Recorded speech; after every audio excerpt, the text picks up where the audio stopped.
So what we have here is Eddie's Hyundai Tucson. He built this thing here. He took it to Schomberg and he tried running it. And how'd it go, Eddie? Hold on. Take this microphone. Just hold it. Yeah. It went okay. The rundown, get there, sit there for 3 hours, waiting for a stick. Then they finally give me a stick. Then they were bugging about the bumper. So why did they care about the bumper? Did they think what they thought this was a mini, to be honest, a mini car. Oh, it's definitely an SUV. No, it's an SUV, yeah. No, I had fun with this thing, actually, to be honest. He had all the power and bouncing off the red limiter. Well, let's go get the Walden and we will lift this thing off and we will take a better look at it and ask Eddie what he thought about it. Dad.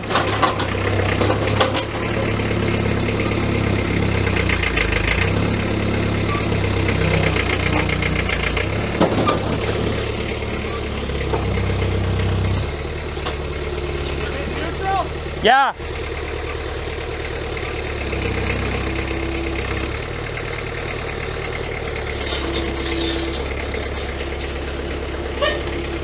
Just get out of the way. Let it roll. It's.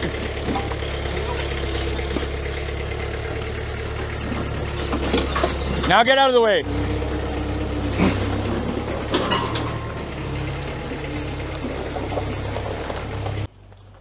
Well, here we are with Eddie. Hi. And Eddie is going to talk you guys through the aftermath of this and what happened and if he would run another one or things he would change. So let's go watch Eddie talk about his car. All right, so let's go on an adventure and talk about this thing. So the front frame on this did some weird stuff that I have never, I guess, seen a car do. She bent at the crush boxes here and then went 45 outward and then back inward and then 90'd into the coil pack. And then if you look at this is passenger side. Passenger side frame rail, she did the exact same thing. She bent in front of the mount down here. And also down by the harmonic balancer, she is pushed into it. So they were seeing some sparks down here. It actually looked like it went farther back as well. Yeah. And I bent farther, or started to blow out by the power steering pump. The motor mount, it grenaded itself and started to rip the seams away from the body. Wow. It didn't pull out the subframe mount, so it was going. It's starting to, like how you didn't know when you know it's a Camry, they does that too. It didn't pull it. It's starting to pull the bolt from the bottom though. But crazy how open the front of the engine is. Like you have your oil pan for your transmission right there. Yep. You got your the oil filter there. Oil filter.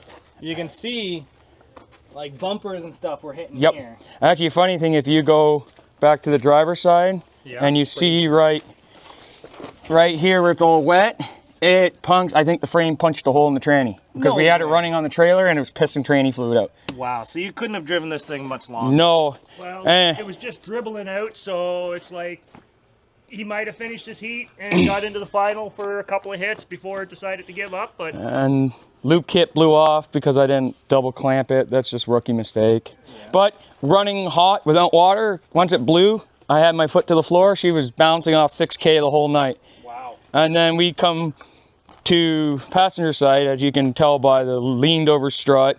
I took a strut shot. I didn't put strut blocks in this. And I didn't do my tire rod. And then we ripped the top hat out completely. Which that happened, I guess, when they lifted it and dropped it on the trailer. And she snapped the tire rod. But you're still driving, right? And I still drive. I didn't know I broke a tire rod. I just drove with the brakes. First time ever. And luckily we put doubles on it. We found doubles at the show. $30, can't go wrong. Because Zach didn't have any 15 doubles for this, and we found 15s at the show. So a little large, but they'll work. 570s. They work. They're a little chewed and beat, but they work. Didn't lose this donut? No, we didn't lose this donut. We bent, I think, trailing arm, or they started twisting, or oh no, the inside's twisting, which is angling it weird. It looks like the whole subframe gave out back. Yes, the whole sub did rip. She ripped this trailing arm out, sheared the sub here. Broke a rear spindle.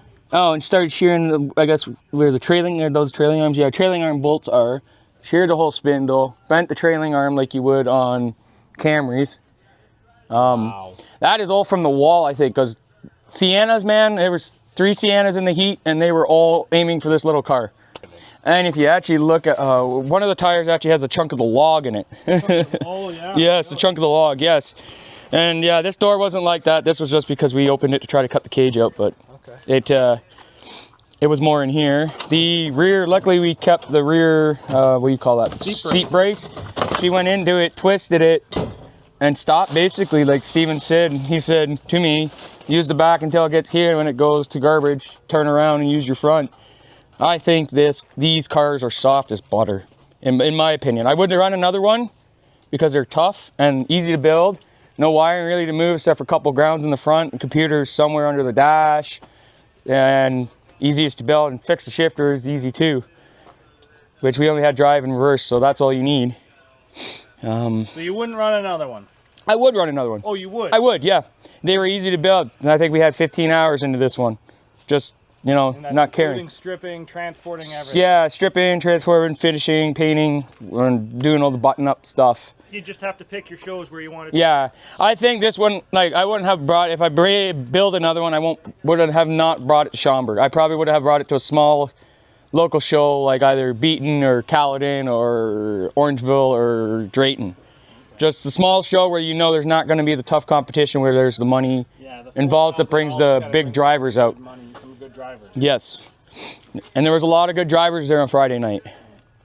But I'm glad you had a good time. And just so you guys know, 15 hours was all by himself. This was not like 15 hours with 2 or 3 people. This was 15 hours with him putting this bumper up on jack stands and welding on himself. Or it might have been Zach holding it while I tacked it. Yeah, That's and all it. the plates he had to cut.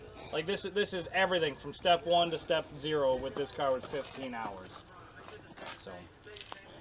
Well, Eddie, did you have fun? Yes, I did. And I hope the GoPro footage turns out better for you. Yes.